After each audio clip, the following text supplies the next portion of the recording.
Então vamos lá, pessoal. Nossa aula de hoje fala sobre meiose.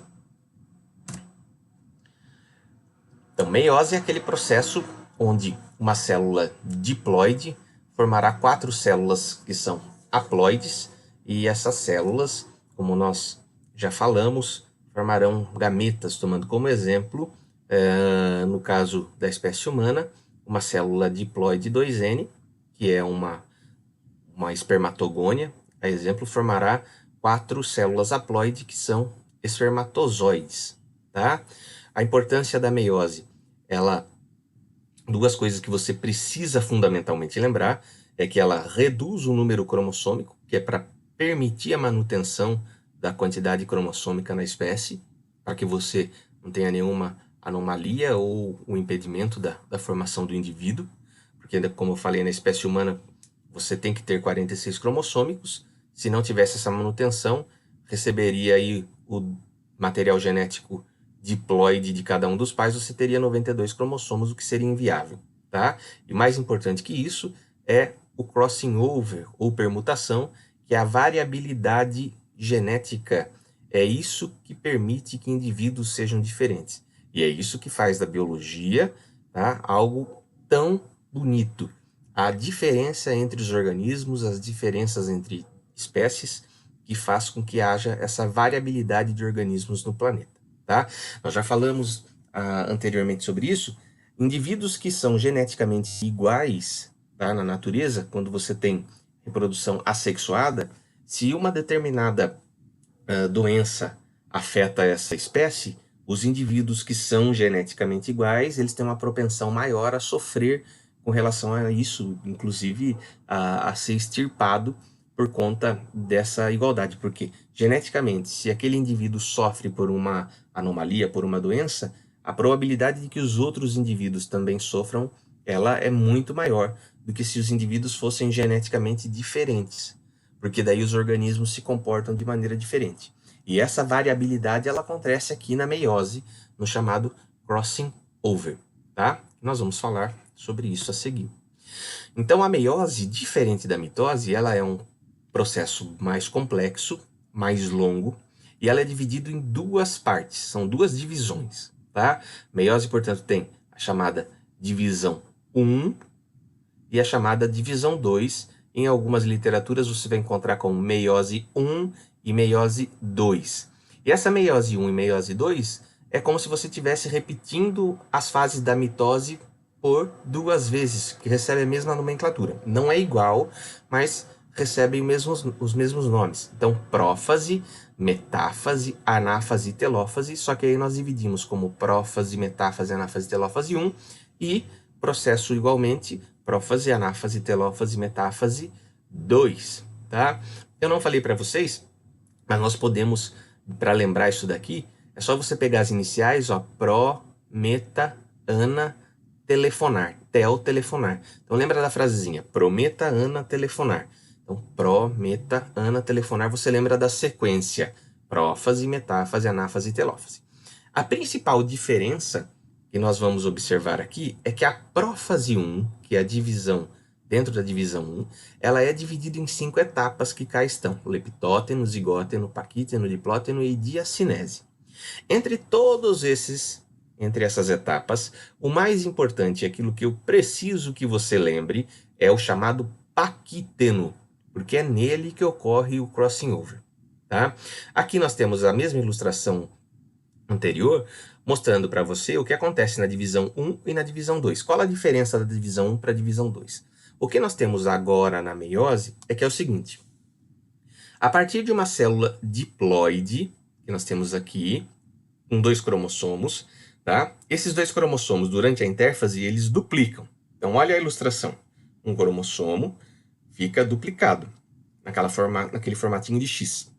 Durante a divisão 1 da meiose, o que ocorre é a separação dos cromossomos chamados homólogos. Professor, o que são cromossomos homólogos? São cromossomos que estão pareados.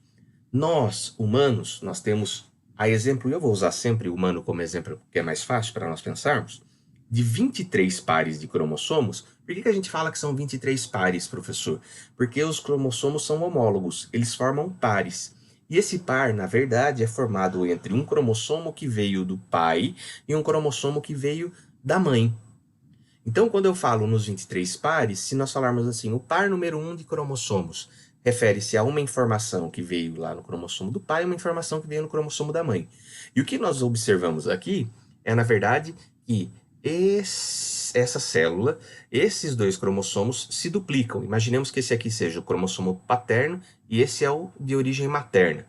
Esses cromossomos se duplicam e ficam aqui no formato de X, unido pelo centrômero, formando as cromátides irmãs. Portanto, esse cromossomo aqui ele tem duas cromátides unidas pelo centro, aqui chamado centrômero. Esse outro tem duas cromátides unidas pelo centro.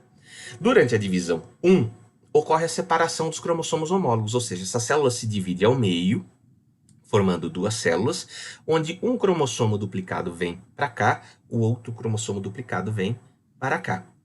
E na divisão 2 dessa meiose, esse cromossomo duplicado dessa célula irá romper o centrômero, separando as cromátides. Portanto, ficando um cromossomo só aqui, outro cromossomo aqui, e o mesmo acontece aqui. As cromátides se separam, formando duas células com cada cromossomo. Se você observar, inicialmente era uma célula com dois cromossomos. No final, nós temos 4 células, cada uma com um cromossomo só. Tá bem? Portanto, a meiose faz com que uma célula, 2N, forme 4 células N. Tá bem? Vejamos o próximo aqui, que fala sobre o crossing over. Dentro desse processo, lá na fase de Paquítono, eu volto aqui para que a gente ilustre, dentro desse diagrama, para que você veja, na divisão, na prófase, ou seja, quando os cromossomos estão começando a se condensar, e aí pode lembrar lá da mitose, tá? Que é algo bem similar. Quando os cromossomos estão se condensando, o núcleo desaparecendo, os centríolos estão indo para os polos da célula para começar a organizar esses cromossomos no equador celular, nessa fase você tem o leptóteno, zigóteno, paquíteno, diplóteno e diacinese. Tá? Lá na fase de Paquítono, nós teremos esse evento importante que é o crossing over ou permutação. Eu gosto de falar crossing over, tá? Crossing over. Ou você pode utilizar permutação. Eu vou usar sempre crossing over. Exercícios vão usar um termo ou usarão o outro, tá certo? Esse crossing over consiste na troca de informação genética entre os cromossomos homólogos. Então, o que nós podemos observar aqui nessa ilustração é o seguinte, e aí ele faz com dois cromossomos de cores diferentes exatamente para que você consiga observar. Nós temos um cromossomo amarelo e um cromossomo rosa. Depois que esse cromossomo passa pela intérfase, ele fica duplicado, tá? 2 amarelinhos e 2 rosinhas, ligado aqui pelo centrômero, nesse caso verde. E quando eles estão pareados lá na fase de Paquítono, que a célula está fazendo com que desapareça o núcleo, tá? Centríolo indo se organizando nos polos da célula, tal. Durante a fase de Paquítono, pode ocorrer troca de material genético em maior ou menor intensidade, de tal forma que, resgualando um cromossomo no outro, um pedaço de um cromossomo pode trocar de lugar com o outro, de tal forma que esse cromossomo já não é mais igual ao original e esse também não é. E ao final do processo todo de divisão, o que nós teremos?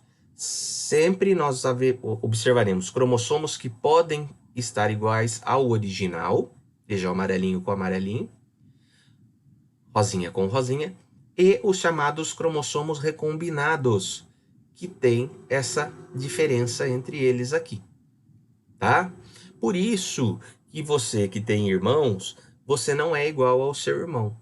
A probabilidade de indivíduos diferentes é absurdamente grande. A gente vai ver logo mais à frente, tá? Por isso, você pode ser muito parecido, ter feição, ter algumas semelhanças com o seu irmão, até mesmo com seu pai ou com sua mãe, mas você não é igual a nenhum deles, tá? Salvo se for gêmeo. E ainda no caso dos gêmeos, existe uma coisa que a gente não estuda, que é a epigenética, que depois vai influenciar no DNA deles e o DNA deles não será igual também, tá? Geneticamente, o DNA em si, ele é o mesmo, e aí ao longo da vida pode acontecer essas alterações, e a epigenética, que é um outro estudo, causa alterações, tá certo? Mas enfim, isso a gente não vai estudar agora, tá? Então, vamos para o próximo.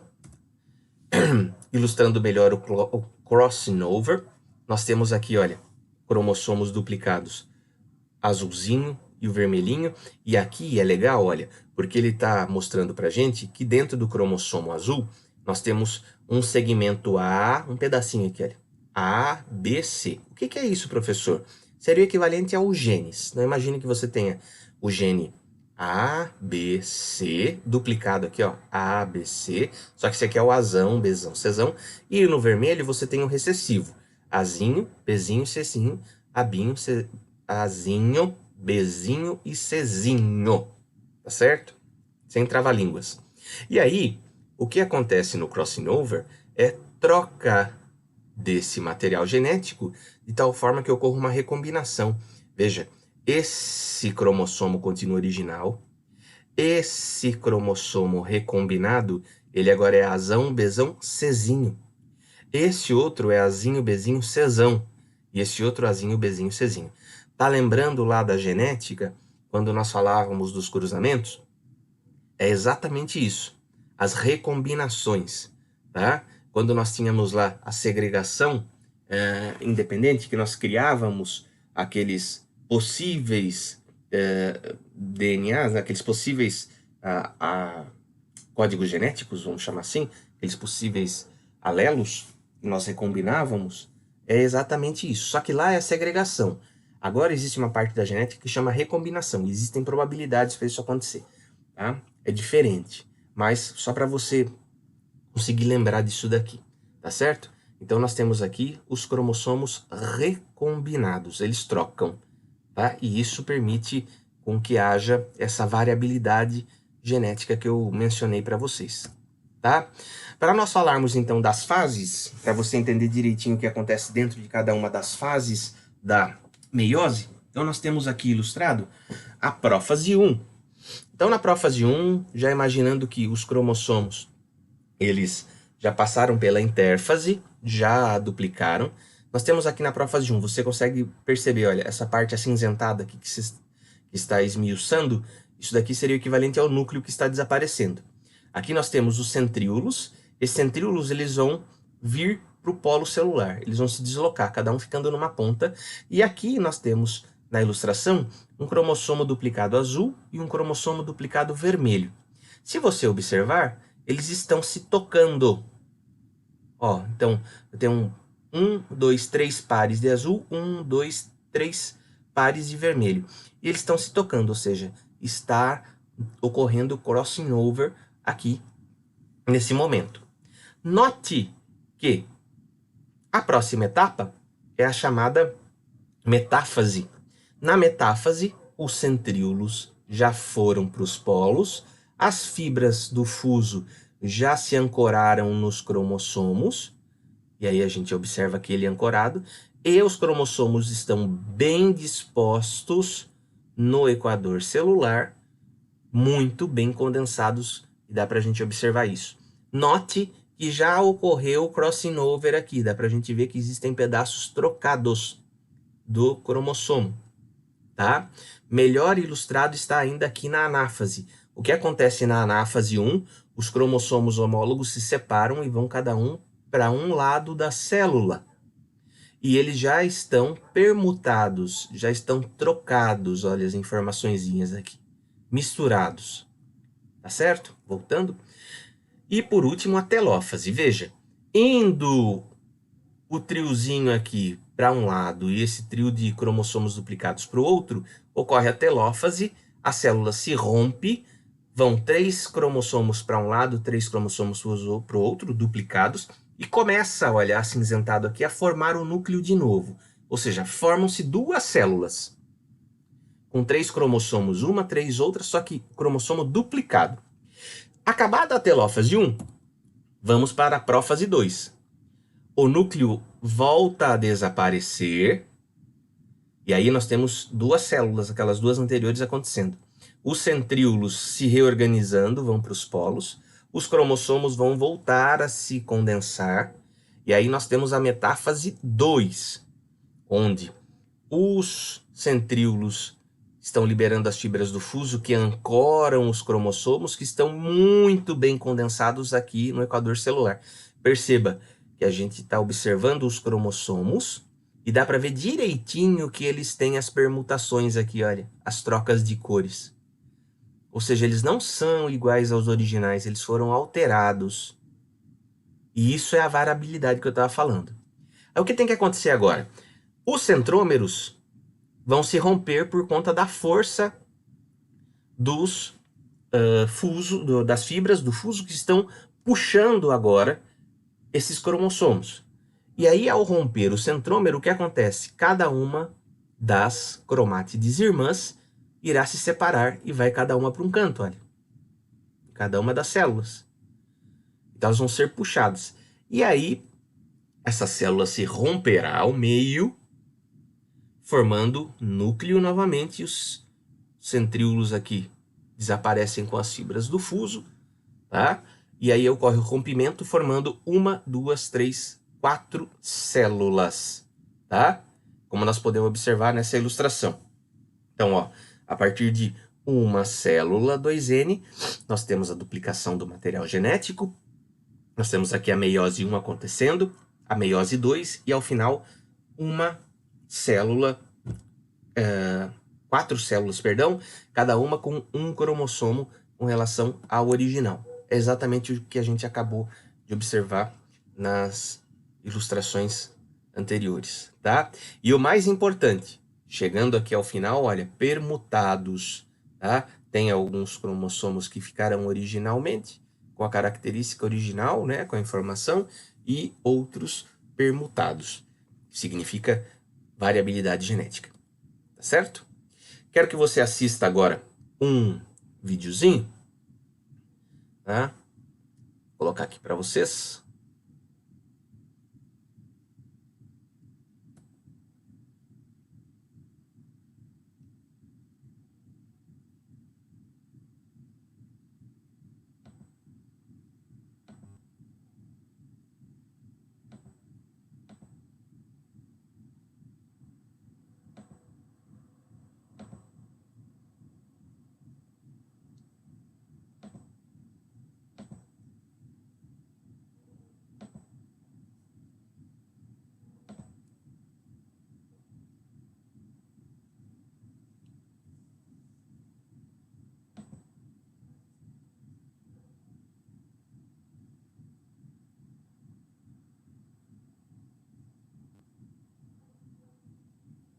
Have you ever wondered why children do not look exactly like their parents, or why some siblings look so different from each other?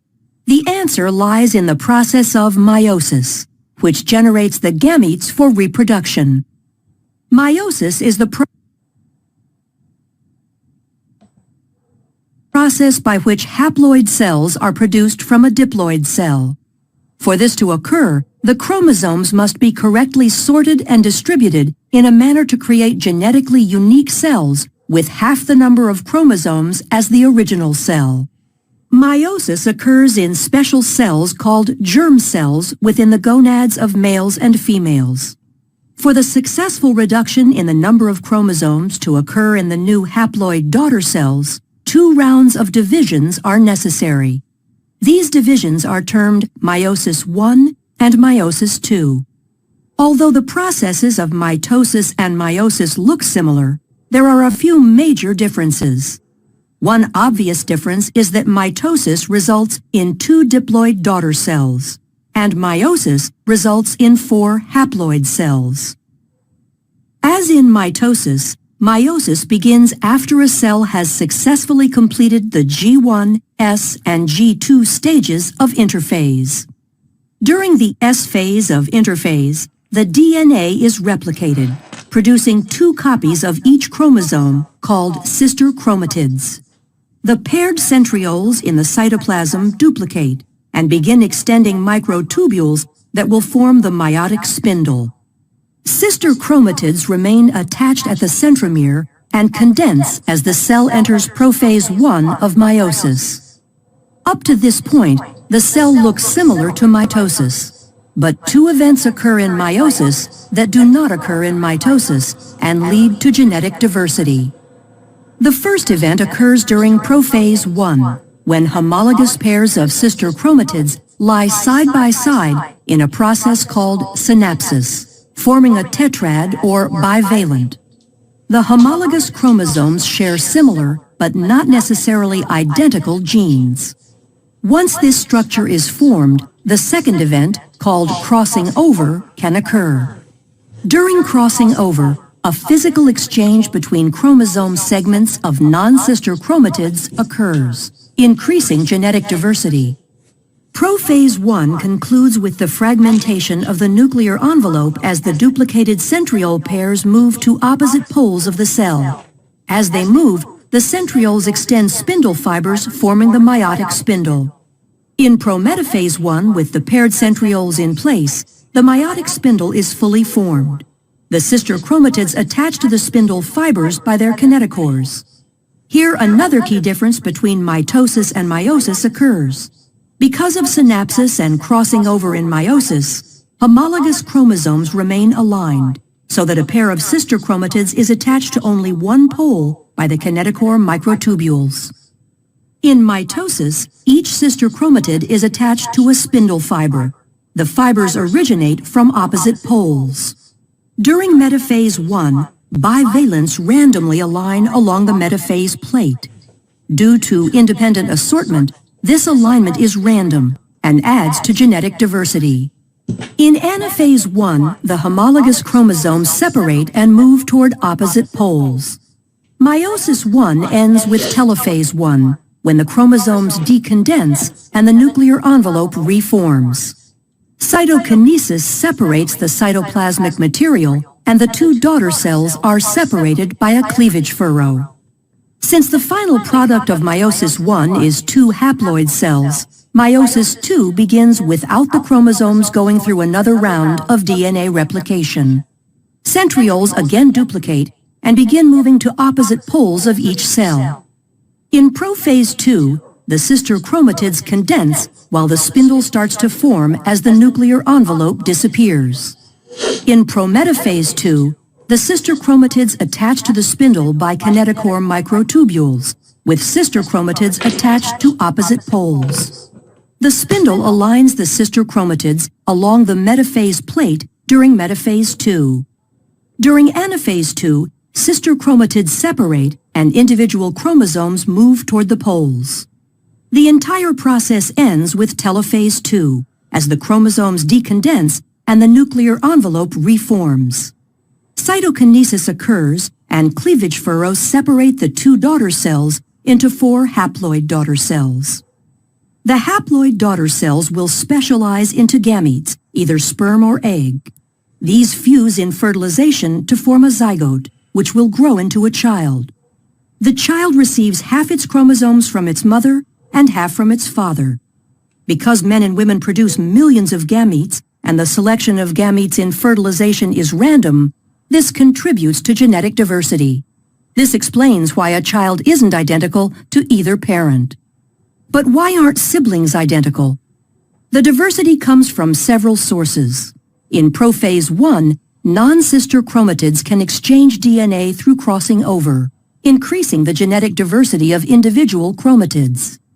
In addition to crossing over, in metaphase 1, the pairs of homologous chromosomes align independently along the metaphase plate and sort independently into the daughter cells. This process, called independent assortment, produces 4 genetically distinct haploid gametes. As the total number of chromosomes increases in an organism, the number of genetically distinct gametes increases by 2 to the nth power. This means an organism with n equals 3 can produce 8 unique gametes. For humans where n equals 23, there are 2 to the 23rd power unique gametes formed, or over 1 million different possible combinations. The combination of independent assortment, crossing over, and the random pairing of gametes during sexual reproduction increases genetic diversity and explains why a child will not look exactly like his or her parents or siblings.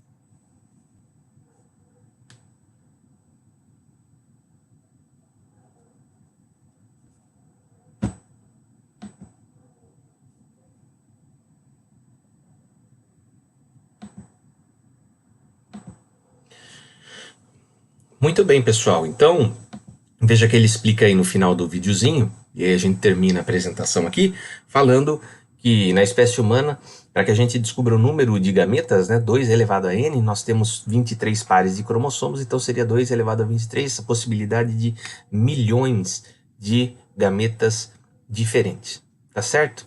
Isso aí foi a meiose.